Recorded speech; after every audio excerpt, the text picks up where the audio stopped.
अगर कोर्ट ने मुझे प्रताड़ित करने वालों को बरी कर दिया तो मेरी अस्थियां कोर्ट के बाहर गटर में बहा देना, ताकि मैं जान जाऊं कि इस देश में किसी के जीवन की क्या कीमत है। ये शब्द कुछ दिनों से आप लगातार सुन रहे होंगे। ये शब्द हैं अतुल सुभाष के, जो उन्होंने अपने 90 मिनट की वीडियो में बोले थे। दुनिया के सबसे पुरानी न्याय प्रणाली, सर्वश्रेष्ठ न्याय प्रणाली का ढिंढोरा पीटते पीटते आज एक और अपराध वर्षों वर्षों के लिए न्यायालय की तारीखों पर दफन हो गया, जैसे इससे पहले निर्भया, अंकिता और अन्य। नमस्कार, मेरा नाम है पीयूष उप्रेती। आप देख रहे हैं हमारी खास पेशकश वारदात। अतुल सुभाष मूल रूप से बिहार के निवासी थे। वह बेंगलुरु में एक निजी कंपनी में सॉफ्टवेयर इंजीनियर के रूप में कार्यरत थे। अतुल की शादी यूपी की जौनपुर निवासी निकिता सिंघानिया से हुई थी। उनका 4.5 साल का एक बेटा भी है। अतुल की पत्नी ने उन पर 9 मुकदमे दर्ज करवाए थे। कोर्ट कचहरी, जज और पेशकार की मार के कारण उन्होंने स्वयं की जान ले ली। स्वयं की जान लेने से पहले अतुल ने पूरी कहानी को वीडियो के जरिए बयां किया। मामला मीडिया में आने के बाद बेंगलुरु पुलिस ने मारतहल्ली थाना क्षेत्र में टेकी अतुल सुभाष मामले में एफआईआर दर्ज कर ली। मुकदमे में अतुल की पत्नी निकिता सिंघानिया को मुख्य आरोपी बनाया गया, जबकि सास निशा सिंघानिया, साले अनुराग सिंघानिया, चाचा सुशील सिंघानिया पर भी केस दर्ज किया गया।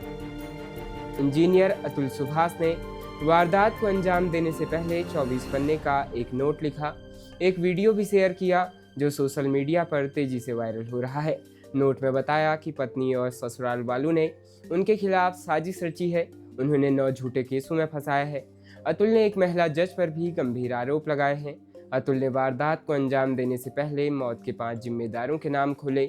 उन्होंने कहा, जौनपुर प्रिंसिपल फैमिली कोर्ट जज रीता कौशिक, पत्नी निकिता सिंघानिया, सास निशा सिंघानिया, मेरा साला अनुराग सिंघानिया उर्फ पीयूष सिंघानिया, चाचा ससुर सुशील सिंघानिया के कारण मैं इस दुनिया से अलविदा कह रहा हूँ। अतुल सुभाष ने प्रताड़ना की पूरी चार्जशीट खुद पढ़ी।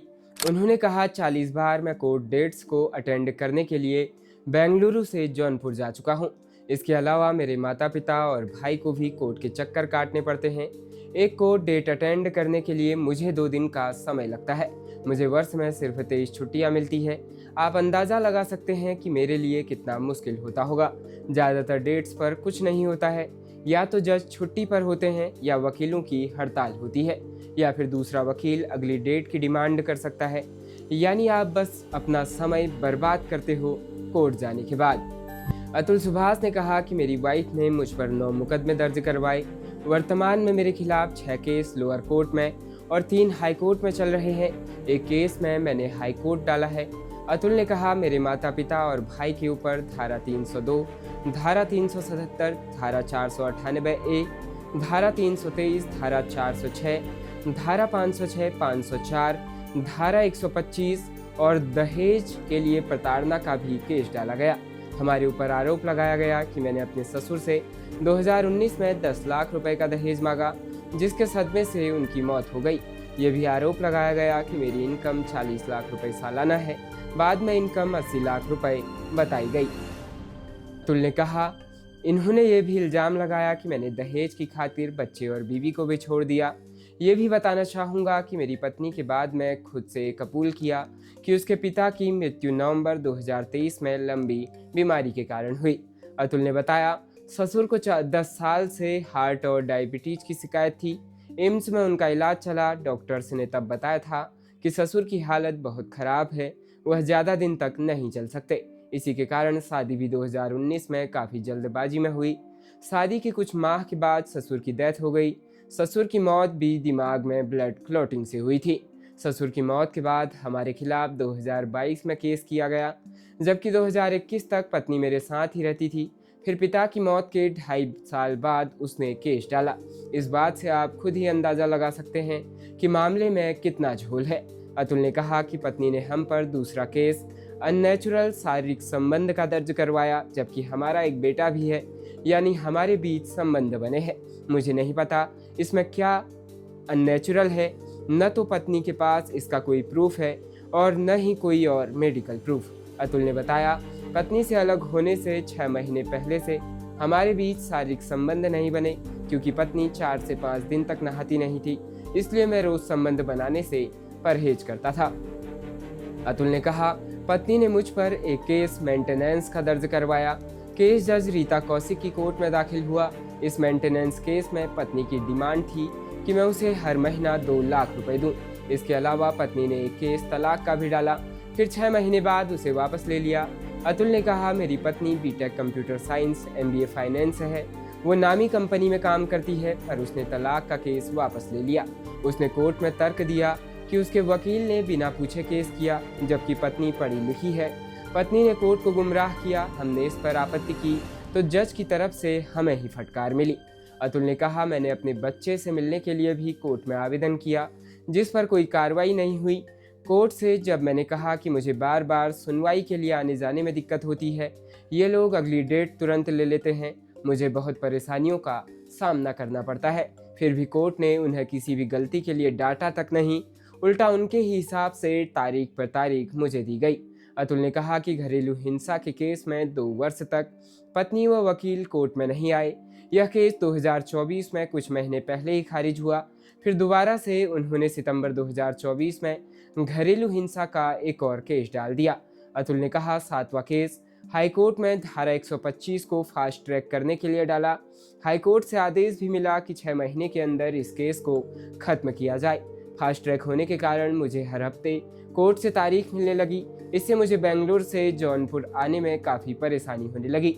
फिर इसी तरह हाईकोर्ट में धारा 498A को भी डाल दिया गया, उसे भी फास्ट ट्रैक के लिए डाला गया और हाईकोर्ट ने आदेश दिया कि 1 वर्ष के अंदर इसे खत्म किया जाए।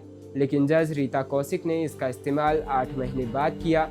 अतुल ने जज रीता कौशिक पर आरोप लगाते हुए कहा, 90 केस में जज रीता कौशिक ने फैसला सुनाया कि मुझे हर महीने 80,000 रुपये पत्नी और बच्चे के लिए देने होंगे, लेकिन मैंने कोर्ट में प्रूव किया कि मेरी पत्नी अच्छा खासा कमाती है, इसलिए बच्चे के नाम पर मुझसे पैसे लिए जाने का फैसला सुनाया गया। अब कोर्ट में वो एक और केस लड़ रही है कि मुझे और ज़्यादा मेंटेनेंस चाहिए।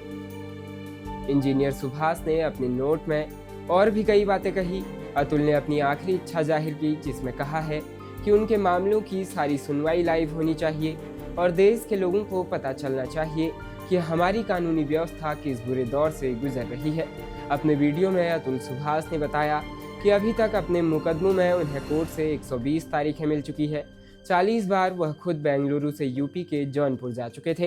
केस के सिलसिले में उनके माता पिता और भाई को भी कोर्ट के चक्कर काटने पड़ रहे हैं। अतुल ने अपने वीडियो में बताया कि जब उन्होंने कोर्ट में स्वयं की जान लेने की बात कही थी तो जज को हंसी आ रही थी। इतना ही नहीं, उन्होंने केस को सेटल करने के लिए उनसे 5 लाख रुपए की रिश्वत ली। अतुल ने जज पर उत्पीड़न के आरोप लगाते हुए कहा कि उनकी अदालत में तारीख के लिए पेशकार को भी घूस देनी पड़ती है। साल 2022 में पेशकार के जरिए उनसे 3 लाख रुपए की रिश्वत की मांग की गई थी। घूस देने से इनकार करने पर कोर्ट ने उनके खिलाफ एलिमनी और मेंटेनेंस का आदेश जारी कर दिया, जिसके तहत उन्हें हर महीने अपनी पत्नी को 80,000 रुपये देने का फैसला सुनाया गया। अतुल ने वीडियो में कहा, अगर कोर्ट ने मुझे प्रताड़ित करने वालों को बरी कर दिया तो मेरी अस्थियां कोर्ट के बाहर गटर में बहा देना, ताकि मैं जान जाऊं इस देश में किसी के जीवन की क्या कीमत है।